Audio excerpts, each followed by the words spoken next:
Emily, I was listening to you on the Raspberry Ape podcast, which Mm. what a sweet name, by the way. I'd like to get some background on that one. But you pretty early on were mentioning some movies that inspired you. And I was thinking about, all right, well, what movies inspired me?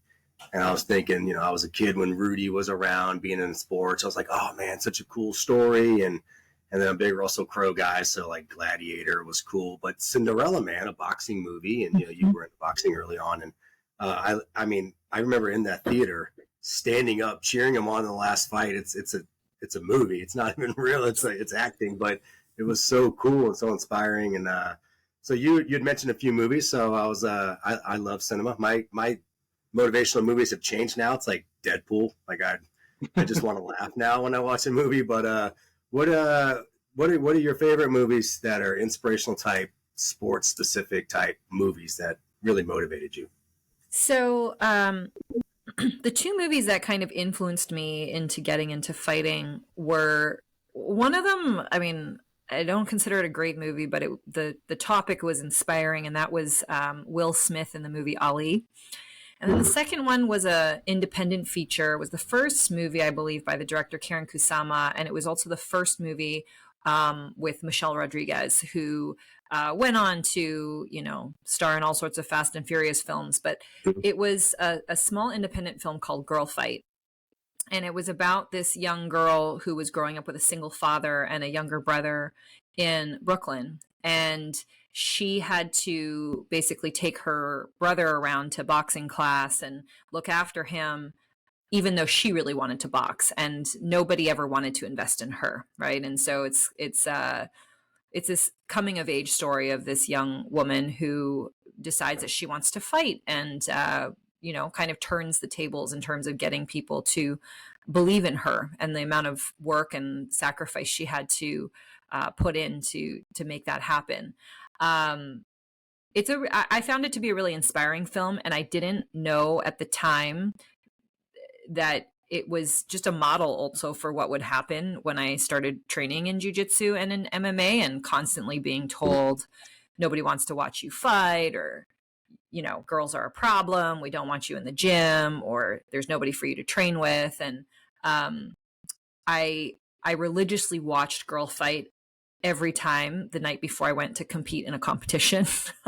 I don't know why. I must have seen the movie like hundreds of times because there was just something very inspiring and hopeful for me in knowing that she was an underdog, but she would come back and win against everybody. So those are my two biggest films, I would say, coming up.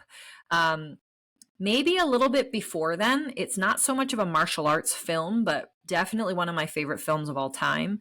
Martial arts related because the star was, you could say, part of a martial arts legacy, but I'm not sure if you guys ever saw The Crow with Brandon Lee. It was adapted from a graphic novel, and it is more a story of vengeance, but Brandon Lee was the son of the great Bruce Lee and was tragically killed during the film. But that movie too was just about someone being able to come back and get the bad guys when nobody believed in them. And so I think there's something for me about always wanting to like root for the underdog or the person that's not going to make it. And so those would be sort of like my big three. Yeah, I actually heard you say the Girl Fight one, and I popped on YouTube to go kind of do a little research on it. And I remember Michelle Rodriguez from the Fast and Furious movies, and she's a badass in those movies. And I'm like, man, what a perfect character. Like, I wouldn't want to fight her at all. I mean, she's very tough. I think she punches people in Fast and Furious too. So it was pretty easy for me to knock out that role. But no, right before we hopped on, we were talking about kids' ages, and you've got 3 little kiddos, and I do as well. And I'm really excited about this because I drive past a jiu-jitsu place on my way to work, and I've always wondered, because I really want my kids to do it, and I've always wondered, when do I start, and do they have like parent, father-son classes where I can go grapple with my son and bring it home, and he could teach me some stuff, because I didn't do it growing up. So, but I would love to get him involved with that. And so first question, at what age can I start, and what do you recommend there? Well, good question. I think some of it is always going to be dependent on what is offered in and around you, right? So not every city or town will be as developed.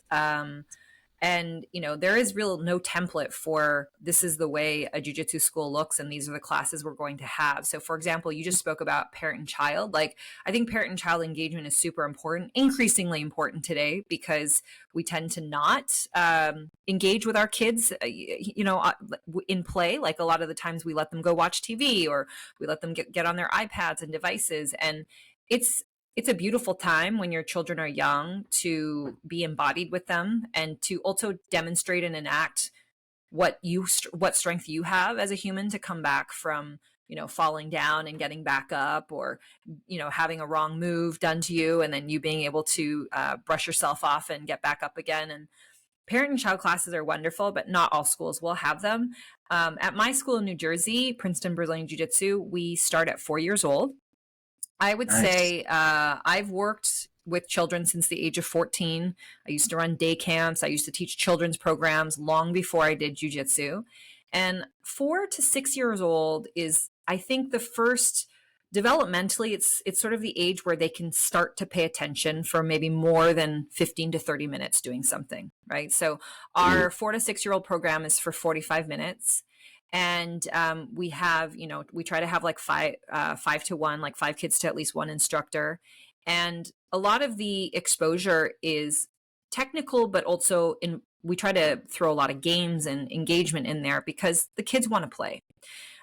Ultimately, the goal of that program, I would say, with children, a lot of the times, is not necessarily at my school to build the most technical fighters at 6 years old. We're not super competitive that way. As a parent and as an instructor and someone who's worked with children for a long time, I actually look at the jujitsu class or the jiu-jitsu school as a laboratory to help, or a gym, you could say, to help them learn skills like resilience and confidence and self-awareness, self-control. And I know that, in martial arts, it gets very cliche. You see those words up on windows and on plaques and people recite them, but it really is about cultivating an embodied practice. And in jiu-jitsu, whether you're a child or an adult, it's about theory and application.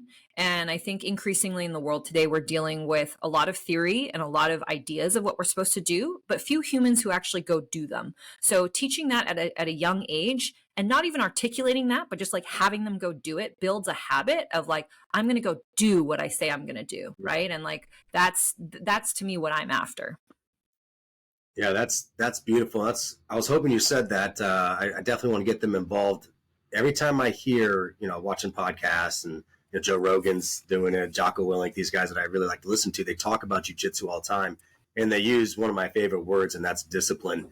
And when you're dealing with a 6-year-old, just complete chaotic kid, and a 4-year-old girl who's even crazier than the 6-year-old boy, I would love any type of help at all in that world. So yeah, I'll be signing them up for one of those camps this summer. I'm glad you said that early because I was really hoping to jump in that quickly. Yeah, I mean, I think that we are this is probably my phrase the whole podcast, increasingly in a world where people are afraid to have boundaries, people are afraid to say what's wrong and right, people don't know how to navigate the system. And that's not to say that there's a spectrum, a very wide spectrum of what can be wrong and right. The problem is, developmentally, as children and as humans, we need to have a ladder to climb before we can deconstruct the ladder and make something better, right? And so I think when it comes to discipline, for me, it really is boiled down to consequences for your actions. It can't just be okay all the time. Yeah. Can't be okay when you make a mistake on your math test. Can't be okay when you lose the match. Can't be okay when you punch some kid in the face that you shouldn't. Like, we need to demonstrate and give children guidelines for how they can and should behave. And in a jiu-jitsu class, because it is a physical discipline where you're touching and grabbing another human and it's with consent, it teaches you how to have respect for not only another human, but also for yourself. And there's few things that allow us to do that today, right? Because a lot of team-oriented sports, some of these things are no contact, and or other martial arts might involve quote unquote discipline and forms, but they're not doing it with another human. And the problem is not what you do by yourself. The problem we're running into today is we don't know how to deal with other people. And so the discipline that you begin to experience as you're grabbing and being jostled and thrown and get back up, like these are all invaluable moments that I think will help build better humans. And it comes down to, hey, if you do X, you will suffer Y, good or bad. No, I love that. Absolutely love that. Yeah, Emily, so talk about some of the things that, as a young kid who starts in martial arts, jiu-jitsu specifically, what are some of the lessons that you're seeing them carry through as they develop and mature and become young adults? And, could be applicable to other things in life, could be applicable to playing another sport. And how does that contribute to them being successful human beings? I think that it's funny. I get a lot of parents that will sometimes come in and they'll say, "Oh, I have two children, and my older kid is kind of reserved and doesn't know how to stick up for themselves. And I was hoping that the jujitsu class would help them develop some confidence and figure out how to handle who they are. But my younger one is a little unruly and they're a little wild, and I was hoping that the jujitsu class would kind of like set them straight." And what's interesting is like a lot of times the kids that are a bit wild or unruly, sometimes they're like doing it because they want the attention. Sometimes they're doing it because they can just get away with it. And what's interesting about being in a class where you can't just get away with things is that you do see things even out, right? You do see behaviors temper, because a lot of times the reaction that kids are looking for is, hey, is someone paying attention to me? So when you're in a high touch environment and you have adults or humans that are sort of monitoring and facilitating that, I do believe that they, for, whatever, the 1 hour, 2 hours, 3 hours that they might be training a week, they have people's undivided attention and they have people's undivided touch. Touch is also an extremely important thing, I believe, developmentally. Some kids don't get hugged. I didn't grow up getting hugged. I was from an Asian family. And learning to feel other humans, learning to feel them before they even touch you is an important skill. And these are the kinds of things that I think they feel a little bit intangible at first. But what we've had some children that started with us when they were like, 5 or 6 years old, and they're in college now. I've had my school for 14 years. And I have to say that a lot of them have grown up to be just really wonderful humans, compassionate souls. I have one kid who is in college now, the gentlest soul you could imagine. And he's grown into quite the beast of a young man and would never hurt a fly. But he's skilled enough that when people do bully him or try to bully someone that he cares about, he also knows how to throw down. And so it's developing that self-control to know when it's appropriate to use your assets or use your skills versus when you can handle things other ways. We all need a place to express our frustrations. Most of us don't have that, especially as we get into adulthood. There's very few places where when we say we just want to punch a hole in the wall, we can't do that. Jiu-jitsu gives you a place where you can and you appropriate it. So I think it's like the boundary making and just like knowing how you should function, in an ecosystem where it's just yourself versus affecting other humans is incredibly important. And I think also like as young girls or young boys, like as a woman, I'll say we weren't really cultivated or raised to think it was okay to grab people or to jostle. I know with boys, it's much more common to roughhouse. Now, it's important to know what you can and can't do, not just from a social boundary perspective, but also in yourself. What am I capable of doing? Can I run away? Can I kick? Can I grab? Can I choke? Can I do all of these things? So it's a big confidence builder because it just helps people get out of the subjective and more into the objective and realize, oh, these are the things I'm empowered to do. These are the things I have to work on. These are the things I really can't do. And that also keeps you out of trouble. So I don't know that these things are always articulated. I think we always kind of go, oh, like we learn honor and respect and we learn how to, treat others with kindness. But when you really drill down to it, I think jiu-jitsu can offer so much more. Yeah, I heard a podcast where it was talking about men, specifically men, but I think it applies to women as well. That he made the comment that men should be dangerous, which the reporter backed like dangerous. That sounds like a problem. He goes, well, no, learn how to be dangerous, but most importantly, learn how to control it, know when to use it, and be able to use it. And if the situation calls for it, you can be that way and not the opposite of that. And like, oh no, I need to be dangerous here, and I can't be. I don't know how to do it. And so learning those foundations early, and that only helps you know how to control that. I mean, I find that so valuable. I'm 41. I wish that I was doing it at 6 now. So I'm gonna be jealous of my son. Well, I mean, I think a lot of people have heard the saying, like, everyone wants to fight until they get punched, right? Like, I've punched people. Like, I fought MMA in a time that it was not cool or cute for girls to fight MMA. I've been punched in the head and kicked in the gut and thrown down by full grown men and gotten back up and had to do it again. So I am very well aware of what I can and can't tolerate. I know when I'm in real danger versus this is like an empty threat. But we can't actually know when there's a real threat imposed on us if we don't get close to the line and actually know what is there. And I think that we have tended to get to this place where we like to talk a lot about what we think we can do, but few of us are actually willing to put in the effort and sacrifice to see what we can or can't handle, right? And so in jiu-jitsu, you cannot get away with training unless you're training with another human. And in most places, I would say that women are often training with men. It's nice to be able to train with other women. It's not always possible, but you know, the positive side effect, it's frustrating, but the positive side effect is, as a woman, if I'm 150 pounds and I'm paired up with a 200-pound guy, I learn to be aware of like how I can defend myself or not, you know, and it's uncomfortable, but I always tell people we're in the business of teaching people how to become comfortable being uncomfortable. Because, you know, I had a parent say this to me once when they brought their kids into my school. I said, why did you come to jiu-jitsu? And they said, there are 2 skills that my children will learn living under my roof until they leave. There's no choice in this. And I said, what's that? And they said, they're going to learn how to fight and they're going to learn how to swim. Because these are 2 life skills where if you don't know how to do either one of them, you could find yourself in a whole lot of trouble. You could lose your life. And this wasn't like a hardcore, you know, conservative human who felt like everyone was a threat. This was just life skills. Like, what life skills are we giving our children today? And the fact of the matter is we don't. Like, a lot of us don't give our children coping mechanisms. Critical thinking has gone out the window. We don't teach our children how to sit through frustration. We don't teach our children how to navigate through boredom. Like, we don't give them the space.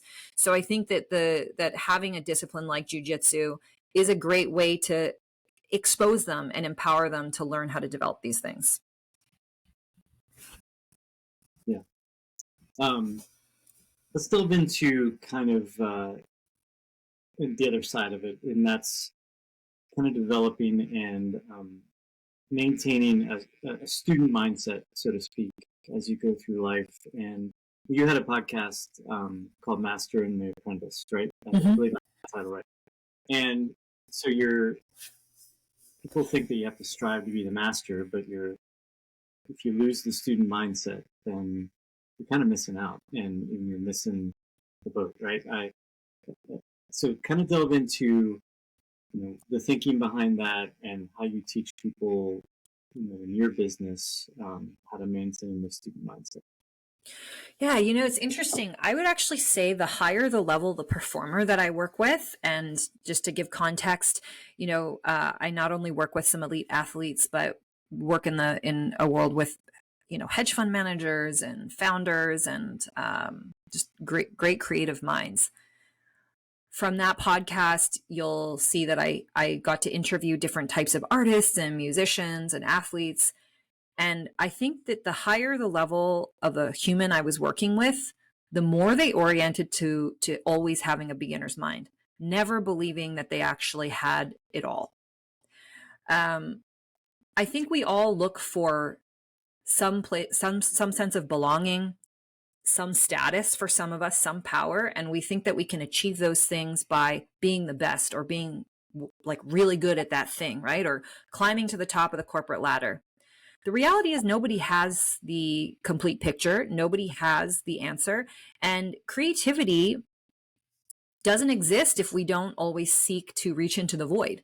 And so a lot of the work that I do with professionals, it really orients around helping people understand that once you reach the top of the socialized ladder, and I'll call it the socialized ladder because it's sort of the value system that most of us see, there's no peak to chase after. There's no template. There's no path to the top of the next mountain because you actually have to learn how to create it yourself. And so I think that when it comes to the beginner's mind and why jiu-jitsu has been a great laboratory for me to continuously experience it is you learn to be humbled every day by all the things you don't know, right? It's important to be humbled every day. A lot of us stop being humbled when we get an education, we get a job, and we start climbing the ladder. Instead of being humbled, we want to humble everyone else and then make ourselves feel better about it. But I think the higher the level of the mind, you find that they're always curious and they're always grounded, and no question is ever too dumb or stupid to ask. For me, I never thought jiu-jitsu was going to be my path. I started doing it because it was fun and it was different.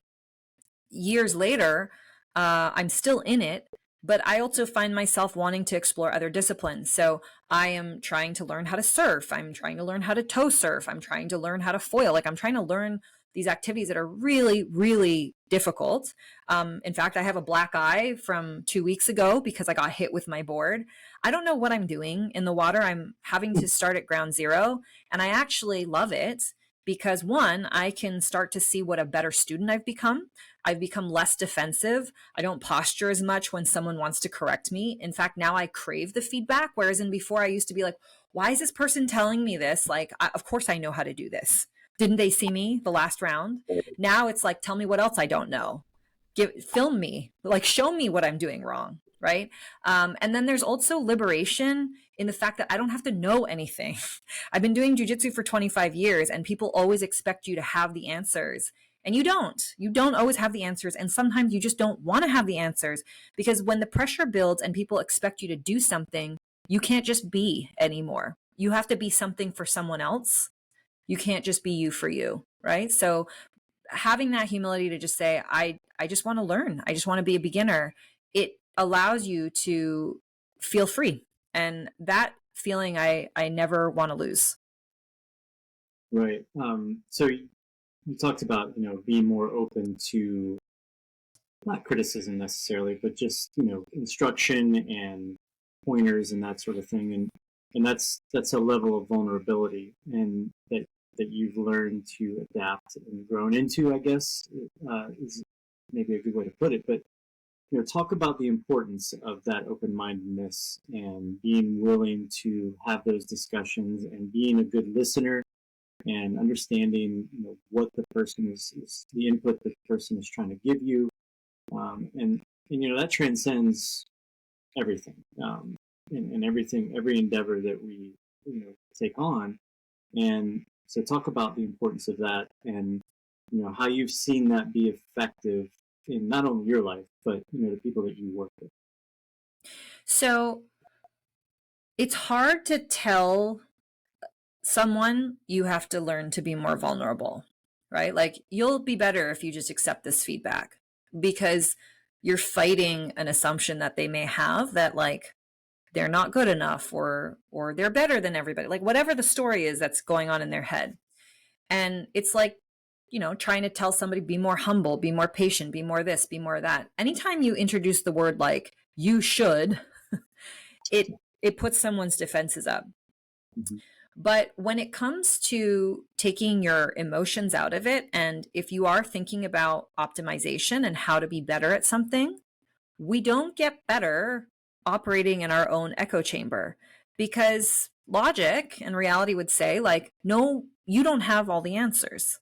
And if you were to talk to a Michael Jordan or, whoever's best in class at whatever the sport or the industry is, they had to work really hard to get to where they got to. It's just that we don't always get to see that, right? Like one of the first interviews I did on that podcast, was the Master and the Apprentice, was with the hip hop artist Lupe Fiasco.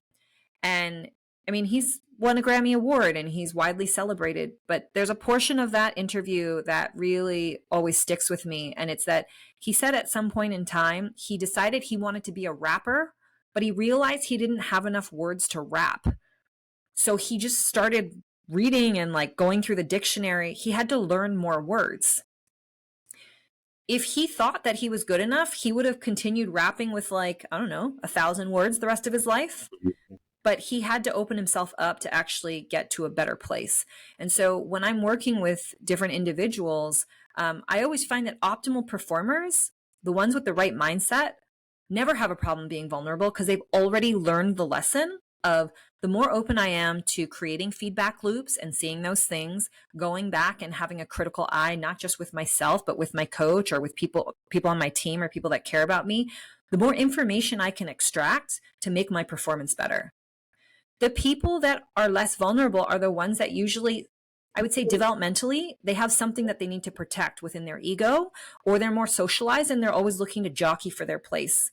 And sometimes that means that, you know, the work can't be done until you get them to a place where they can let their guard down.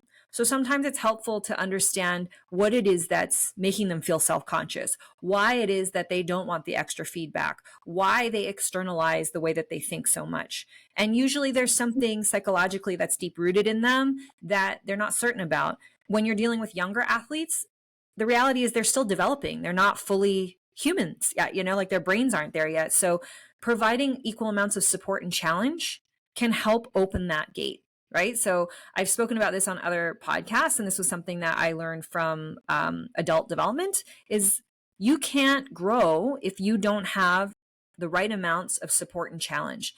And as coaches and as parents, something that we can do is we can try to help manage what that spectrum looks like. What I mean by that is if you support the individual too much, you give them tasks that are too easy, and you don't stretch them, it becomes boring, right? So like they're not engaged because it's too, they already know the solution. They already know how to do the thing. On the flip side, I'm sure we've all experienced having a coach, a teacher, a parent that has given too challenging of a task, something that's way beyond your limits. Maybe it's too far of a run, or it's too many kicks, or it's a technique that you're just not quite ready for. And when you stretch somebody too far, they also disengage and they don't open up because they go, I can't do this. I don't believe in myself. This is too hard. And so when you go too far in either direction, you shut down the opportunity to create flow, create openness. But when you open and you tap into the right spectrum, that's where the sweet spot is, where when they start experiencing success, they go, oh, like, give me more of that. I want to feel that again, right? Not, oh, this totally sucks. I just want to go home. Right. And so as a coach, I take that challenge very seriously when I go teach. I teach a lot of seminars and camps now. And when I go into a room where I don't know the humans, my first task is to try to use language to get in and like meet people at their level. Super important. Meet them at their level and then read the room and see how I can push those, like crank those levers up and down, support and challenge, and how to help them do that with each other. And the more successful we become at doing that, the more flow you can create and the more engaged that learner becomes. So you're using the word flow. Talk more about that word and what that means, and go from there. Yeah. And then we can I can never pronounce the author properly, but Mihaly Chick something or other. But it's kind of this he's a psychologist that sort of brought this idea forward that there are optimal performance and learning states and we can induce them. It's not just a magical thing that happens. You know, like I've expressed to a lot of people when I'm surfing, right? Like there's a moment when I catch the wave, and when I do catch the wave and I get up and I'm having a great ride, time slows down, and it is the best feeling in the world because everything is just it just clicked in, and you feel like I got the paddle right, I popped up right, I'm able to start steering my board, and it's just this feeling of complete liberation and openness. And then it's what makes me want to go back and do it again, because surfing is hard. In jiu-jitsu, it's, something similar to me going out and competing, and everyone gets a little bit nervous before they go compete, but it's like being in the zone, listening to some music, tuning people out, getting ready to get on the mats to fight. And then when I'm there, I can tune everything and everybody out and just focus on the match. All I do is hear myself breathing. All I know is what I'm grabbing. Time slows down. Your senses kind of pick up. You may find that, things are like, it's almost like a cartoon. Like you go in and you're able to zero in on the exact thing that you want to be able to do.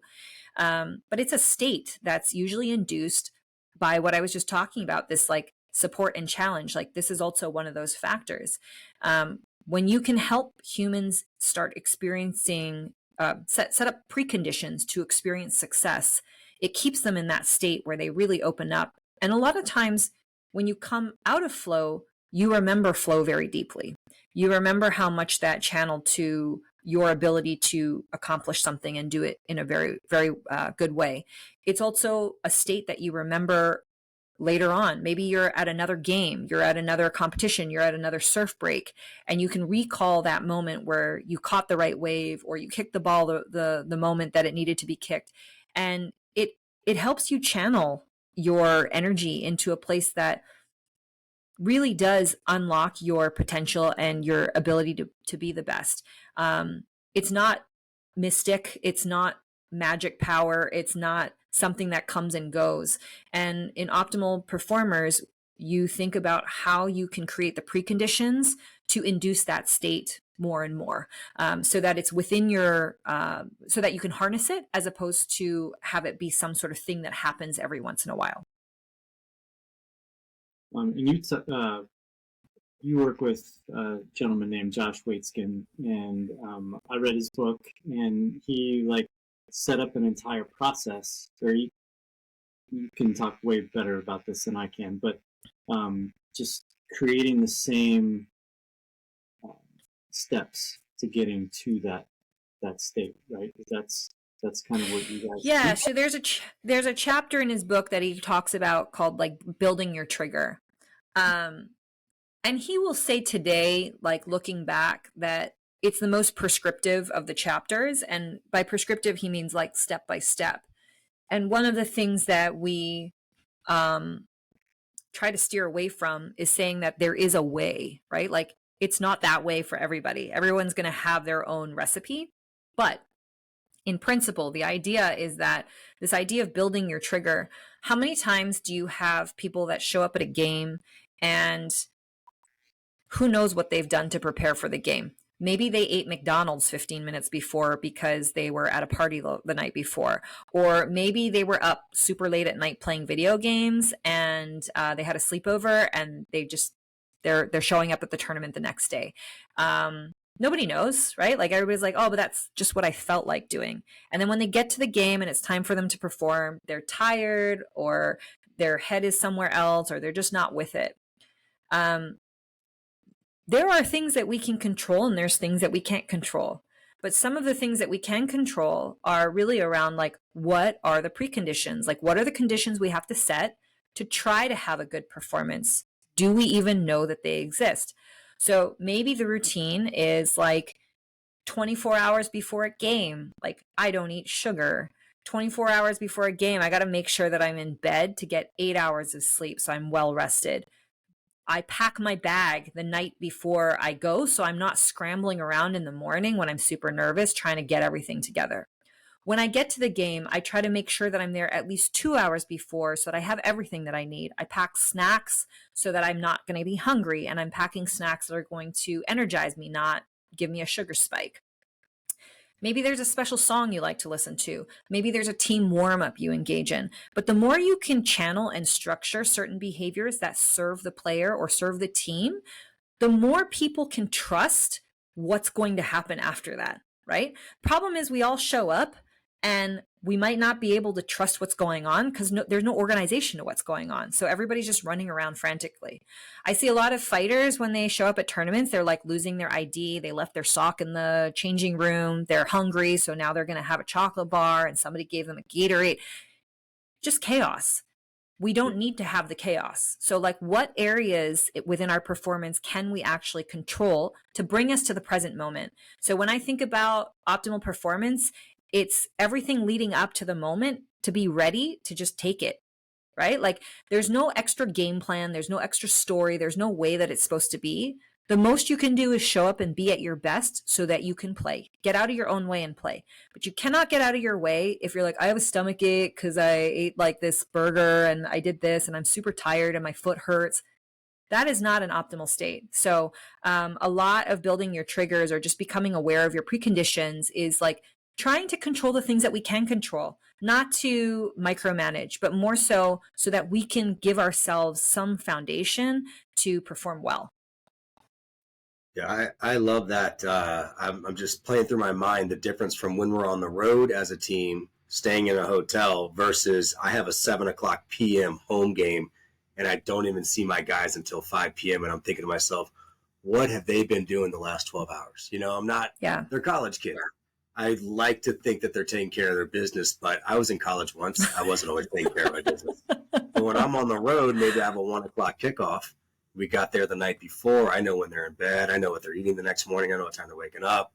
I know what game prep we're doing, what we're going to talk about. I mean, they're all right there in front of me, and I can kind of control that. And so I love that. The individual triggers is, as you see, I've already got 2 pages of notes, so I will be adding that one to the preseason dialogue. Well, I think the other thing is like, you know, for you, when you're managing a team, like what I do is so individually based and what you do is individual, but it's team, right? So again, you're going to have a spectrum of humans who are going to have different levels of self-awareness and self-control.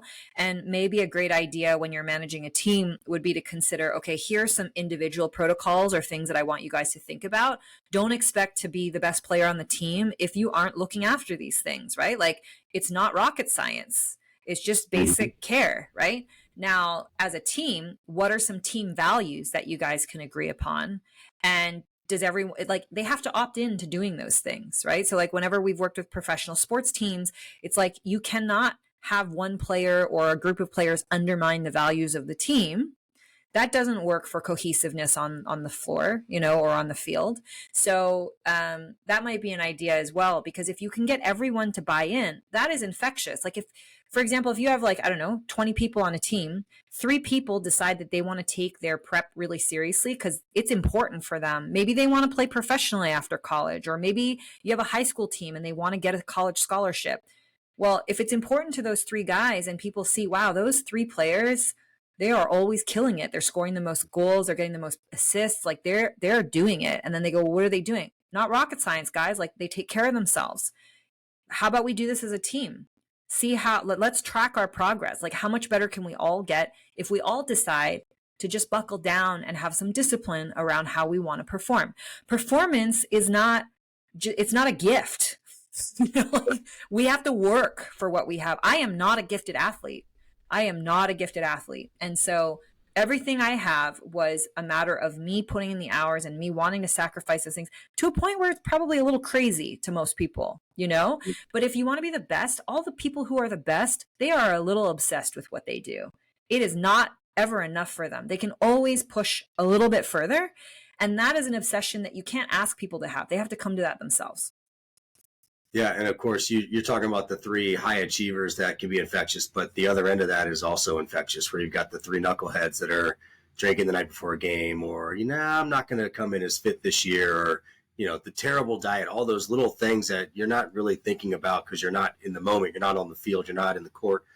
And it, of course, has a massive effect on you. That can also be infectious. And, I mean, when you're speaking in front of a crowd and you have a CEO and 4 seats over is someone maybe lowest on the payroll, you know, or you've got a head coach, you got a director or whatever, and you also have the new guy that hasn't played a minute on the team yet. You've got those 2 people, highest and lowest end of the spectrum.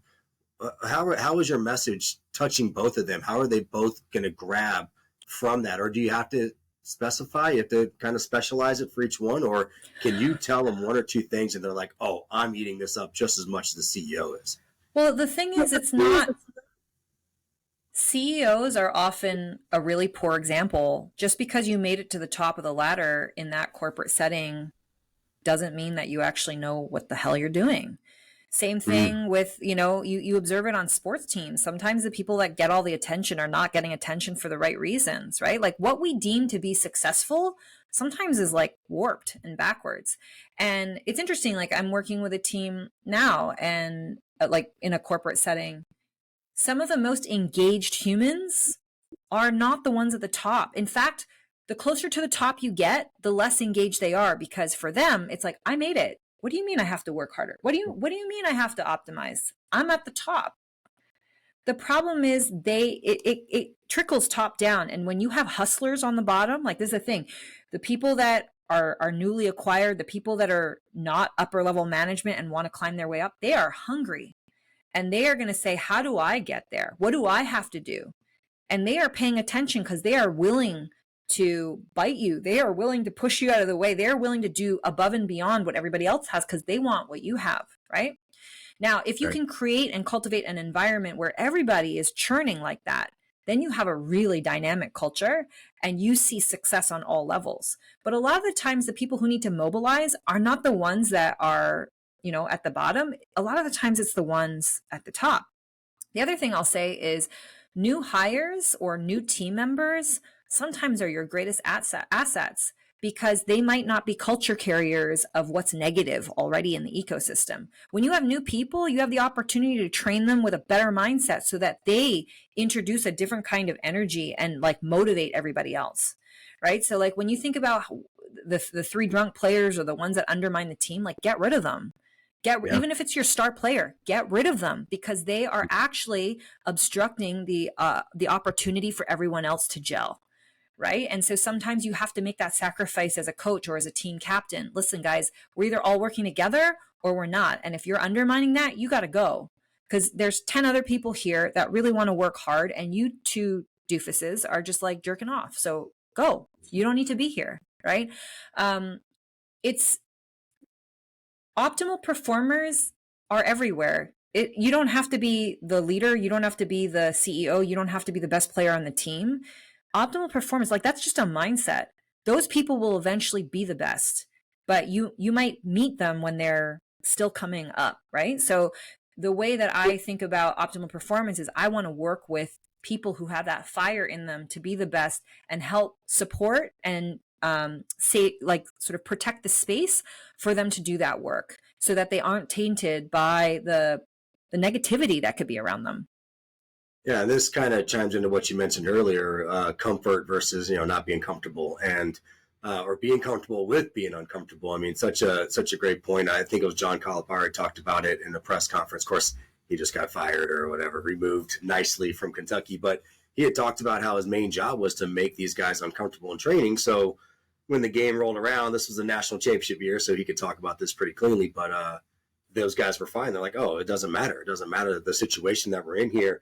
And I love your point about new people. So in my job, I cycle through players naturally. Every 4 years, I graduate somebody. Well, I guess every year, but they get 4 years. I graduate people and new guys come in. It's just a natural thing. I'm not firing them and, hiring new guys and like that. They're just leaving and coming in. And I got to tell you what, the new guys, I always love them because of what you talked about. They are just eyes wide open. They want to make a point. They're super naive. Like I can tell them anything and they're going to be like, you got it, coach. You run through this wall. Understood. Got it. Whatever it is you need me to do, I'll do. And I mean, some of my most favorite teams I've ever had have been very young teams, freshmen, sophomores that hadn't played much as freshmen. So they're just trying to prove themselves. And we just graduated a bunch of guys. So it's their turn now. And man, those are some of my favorite teams I've ever had. So I love that point. Absolutely love that point.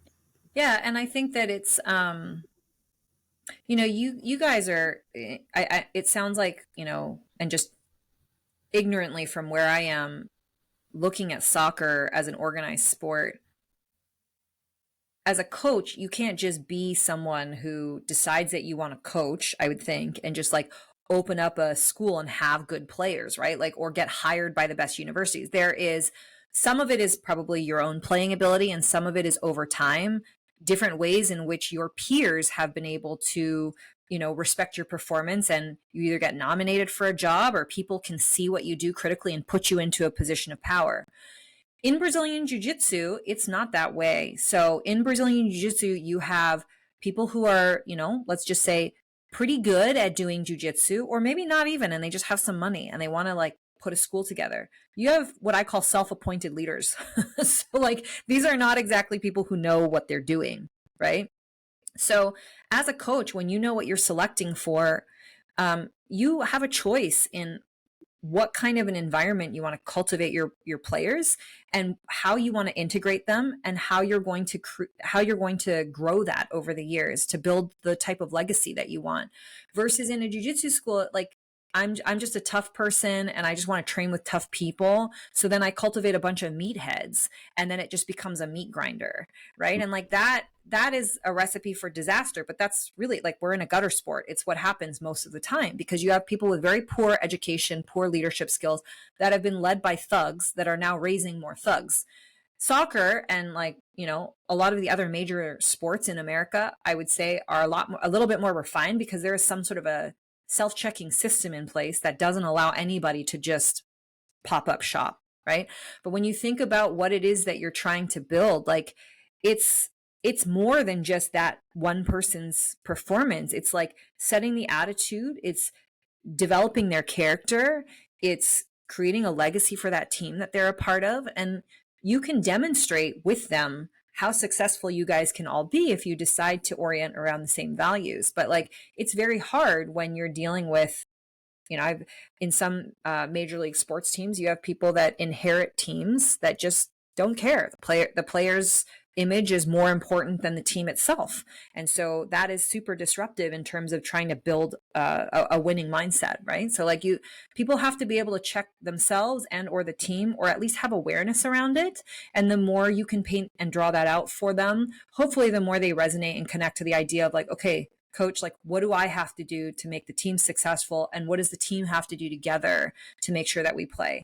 I don't know if you guys have been watching the NBA playoffs at all, but the Celtics have now won 2 games over the Mavericks. And what's been really interesting to watch is, like, I think that the Celtics generally have a much more cohesive team or orientation in terms of how they throw the ball around, whereas in the Mavericks they're really orienting around Kyrie Irving and the other player, Joe.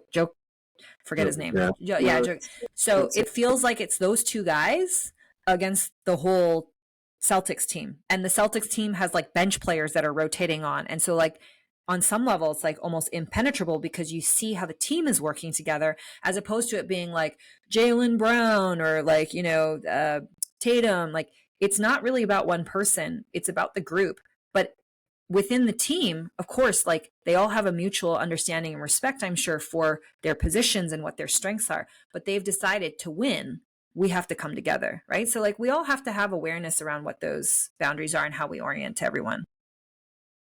Yeah, and you're actually, you made a couple of points there, tying them together a little bit. Celtics and you're talking about the individual versus the team, and that's harder than it's ever been. I mean, with in my world, you're talking this NIL. These college kids are now making more money than the coaches, and there's such an environment of what can you do for me, and Yes. Transaction versus relational. And it's sad because a lot of us jumped into this job not to be rich, because none of us are getting rich, but we just loved it. We loved being around it. We loved being around the sport and the locker room and all that stuff. And at certain levels, you get to the point where you're like, man, the coach is just there. You're just the guy that's going to get in trouble if we lose games, and nothing else matters. And it's tough now. It's interesting when you see it. You see some of these contracts these kids are signing. Kids. I mean, some of these like high school kids making tens to hundreds of thousands of dollars while still in high school, and you're just like, whoa. Yeah. That high school coach is making $3,000 for the whole year. It's going to cost him money to run this program, and he's got a player making that. It's just it's so mind-boggling. I think that's a responsibility that the industry and that the teams have to make, in the sense of, like, I think when you see really highly functional teams, it's because the right leaders and the right levers have been empowered and liberated to make the decisions that they need to make. Right. Mhm. So like if you have a team owner or somebody that's not empowering the coach to really lead, then of course the coach is going to get undermined by all the players. Right. But if it's sort of said and expressed, like, look, if we're going to win, like, you guys need to follow directions and it starts here first. Like, these are all really conscious decisions that need to be made up front. And you need to have leadership and support from the top down. It can't be empowered to a bunch of kids that don't know what to do with themselves, right? It just that is a bad call. But a lot of the times, going back to the conversation about CEOs and people that are newer in the company, a lot of cultures develop top down. Like, people want to see how the top players or how the coach behaves, and then it trickles down to everyone else.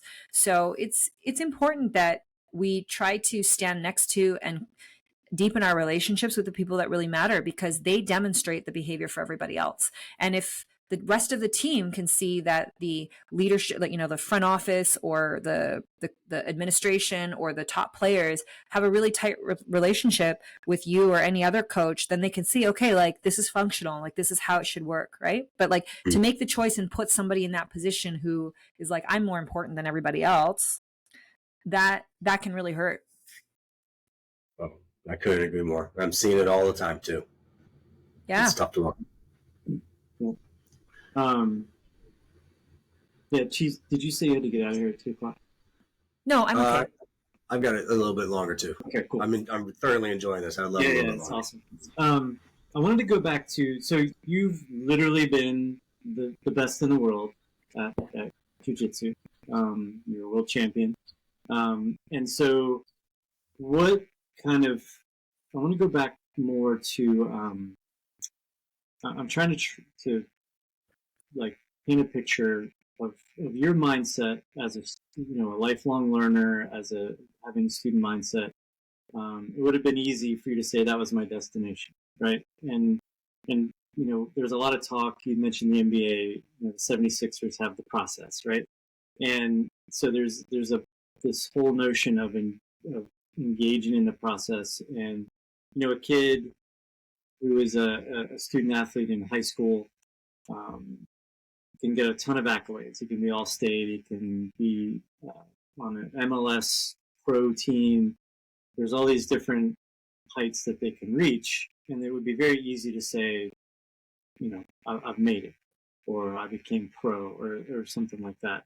And so, as you were world champion, what was your mindset to continue learning? What has made you pick up foiling? Like, that seems impossible to me. I can ride a longboard, but I can't imagine trying to ride a foil. So, like, where does that come from? And like, I guess what I'm trying to get at is, how do kids, specifically for the purposes of this podcast, find that mindset? And I know that a lot of it is difficult to find, and that might not even be the right terminology, but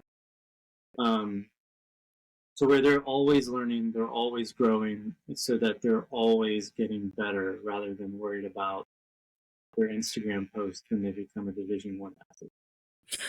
Well, I mean, I think that's part of it is, that's a huge part of it is, it's important to learn to orient and prioritize the passion or the joy that you have for something over everything else. Like, it can't be about how many people liked your picture. It can't be about the new sponsorship deal you're going to get. Like, those things are nice, but that should not be the leading factor in why you're doing what you do. I think some of my experience is also timing. I started jiu-jitsu when jiu-jitsu was not like a thing. Like, I started training in 99. The World Championships was still in Brazil. It was kind of an obscure sport. Like, you had to go to weird places to learn it. Competitions were just starting up. There were barely any women training. So there was no industry for me to want to be on top of. I was just doing it because it was this weird, fun sport. I didn't know rank was a thing. I just did it. I rejected most of my ranks. Every time someone tried to promote me, I was like, I don't want this. Like, I just want to keep training. But the industry today is very different. People want to do it because they want to say, I'm a black belt. People want to do it because they want to say, I have 10,000 followers. Oh, look at the gi sponsor I have. I'm sure there's similar things that happen in soccer and all these other industries. It's not about the game. It's not about the sport. It's not about the passion anymore. Because if it was, you wouldn't give a crap about any of those things. There has to be a reason for you to do it that's not performative. And quite frankly, part of the, a lot of people today are like, why don't you do another instructional? Why don't you do this? Why don't you do that? Why don't you put more videos on Instagram? Like, because I'm not a puppet. I don't want to do things for your attention. If you care about what I do, you'll care about what I do. But I'm going to live my life the way I'm going to live my life. Because now you see people who have become, quote unquote, whatever, jiu-jitsu celebrities or Instagram influencers. They're holding products up and they're making videos to get more likes, but they actually hate their existence. Like, they don't want to do that, or it's a problem. They're like, man, what am I going to record next week? This isn't something that I'm making up. It's just something that I know because I see other people get caught in it. We don't know our limitations. And once you start feeding that machine, you're completely sucked in by it. Why am I surfing? Why am I trying to do all these things? Because it's liberating for me, and it's fun for me to do something where I get that feeling of opening up and learning again, right? Because it's not to say that I can't learn anything in jiu-jitsu anymore. Of course, it's one of the only sports that I think continues to evolve. So there's always something to learn. But the wear and tear on my body and the consequence of what I have to pay to do it, it's getting harder and harder. I'm 43. I've had 3 kids. If I go into any given gym and I want to train with the average 4-stripe blue belt, probably a 180-pound dude who might want to beat the crap out of me because I'm a black belt that outranks him and has won a world championship. Like, it's very hard for me to manage all those variables, right? So I still train jiu-jitsu, but I have to pick and choose what I do. When I go and learn something like surfing, I would love to foil. I can't do it yet, right? Like, I'm learning, I'm trying to build all the stages in so that I can get there. But it's something new, and it's something where I don't have to do it for other people. I am very, very fortunate. I don't know how it happened, but I'm very, very fortunate that somewhere along the line in my athletic career, I've been introduced to some really wonderful influences and humans who have allowed me to really deepen my sense of these values, right? And like Josh having been like a huge influence on me as a friend, and as a training partner, and as someone that I work with really closely. But it's important to surround yourself with the right kinds of people. I don't keep friends that are performative. I don't keep friends that are users. I don't keep friends that claim status over everything, right? Like, I work with, I like having hardworking friends, people that are super humble about what they do. And quite frankly, you need that. Because if you don't keep humility around you, it's such a slippery slope, and you could very easily be like, yeah, I'm awesome. I'm a celebrity. Look at all the perks that I have because of all the cool things that I've done. It's so easy to be there. And it's scary, when you turn around and you go, oh, like, who have I become? Like, is this why I'm doing this? Is this who I need to be? Is this the example I want to set for my children? Right. And so it's really, I don't want to see that in my children. So I have to always try to keep myself in check as well. So eating, pardon my French, but like eating shit every day and like wiping out, having my children see me wipe out, having my children. 2 weeks ago, I had a massive like swelling on my face. I looked like Quasimodo, and my children were frightened for me, but I was like, I'm okay. They're like, how did it happen? I'm like, the surfboard hit me. Are you going to surf again? Yes, I am. And I make sure that they see me get out there again so that they know that I'm not afraid to try after I fail, right? Like, these are more important than like, I need to get 20,000 followers on Instagram. I could give a crap. Also, the thing is, just as quick as people are to like you, how quick are they to turn on you or not pay attention to you when something better comes along, right? And this is something that I see in my gym. When you cater to just competitors, a lot of the times the competitors come because they want something from you. And then when you have nothing left to give, they go somewhere else, and they do not give a crap about your culture. They don't care about you. So I just would rather not, and that's my choice. I know that there's plenty of places that they could go to that are better off for them, but I try to orient around my values. And although it's difficult, I try to surround myself with people that help me do that. And at this point, I would say I've seen enough success from sticking to my guns that way that I'm like, I wouldn't trade this for the world. I don't have a lot of drama in my life. I don't have high turnover in my school. I don't have weird, like, cat fights and like drama that and politics. I just try to stay out of it. And I'm a happier person for it.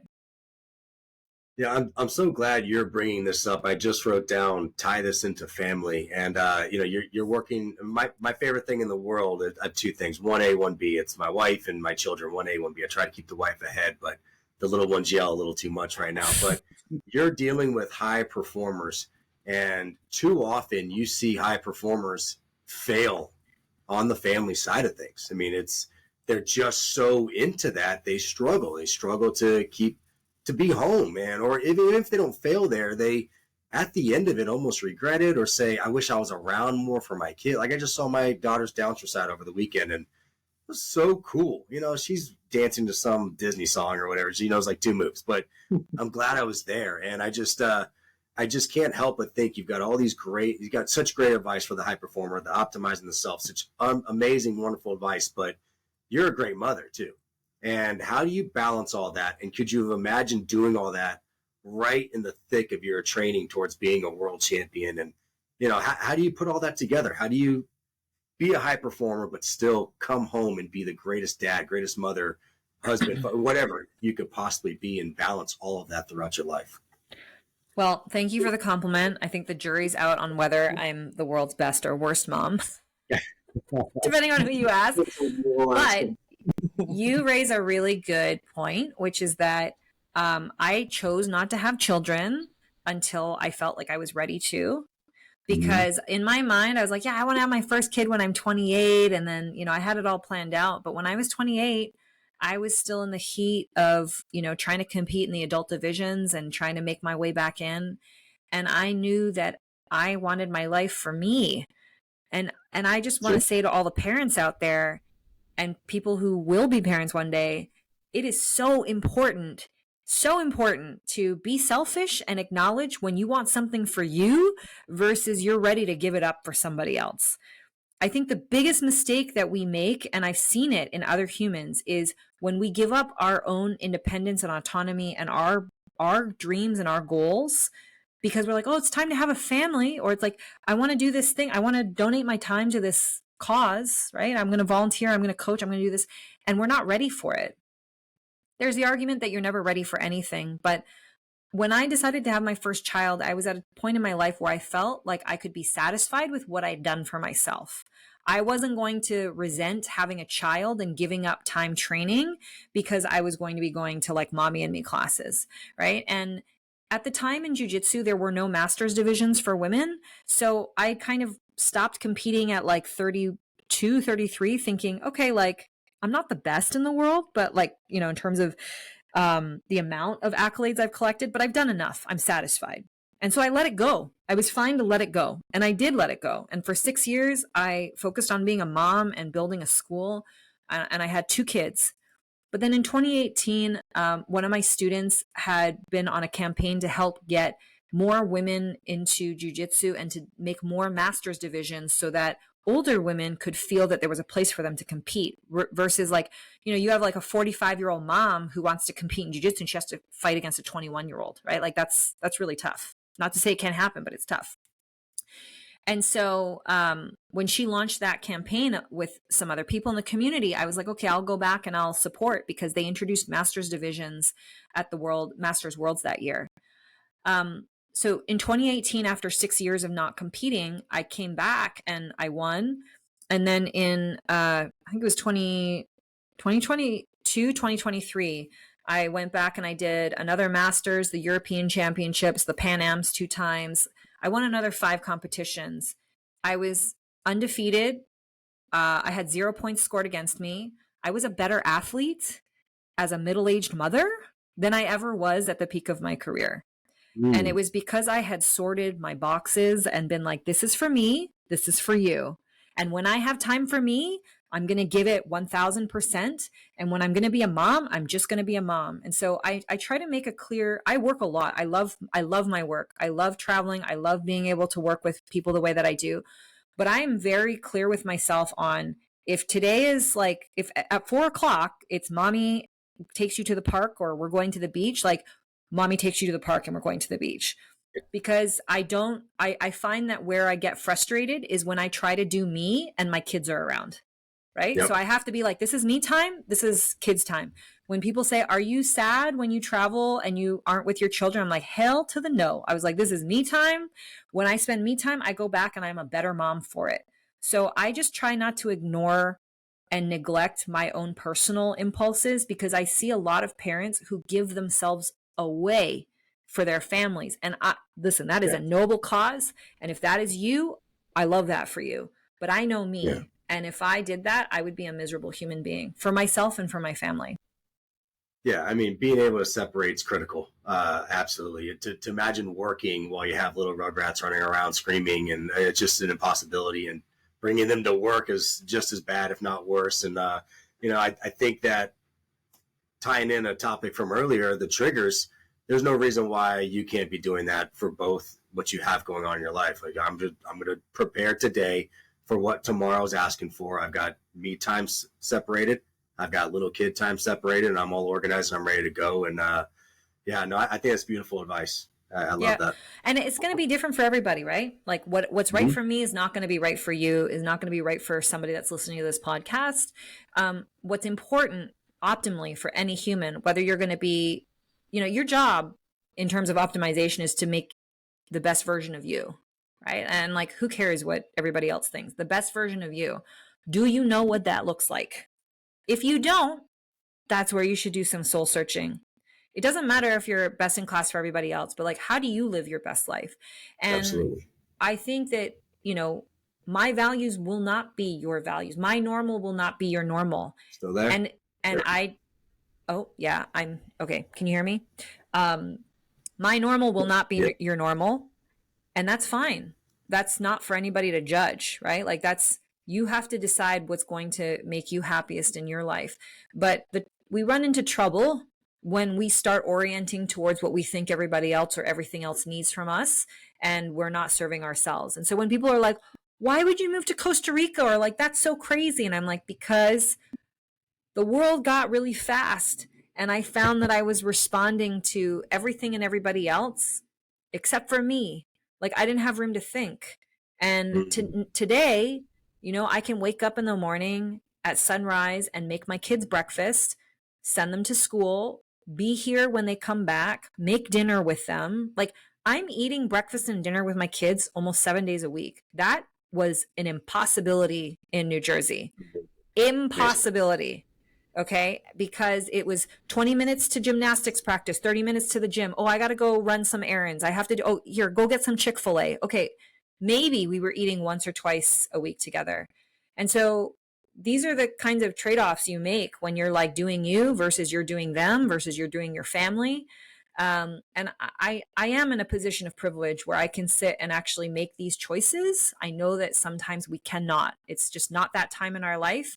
And I feel for you, but I think the more awareness we develop around what we want to be happiest, and once we understand what that picture can look like, then we can start doing things to help get us there, right? But we can't get there if we can't define it. That's beautiful. That's exactly right.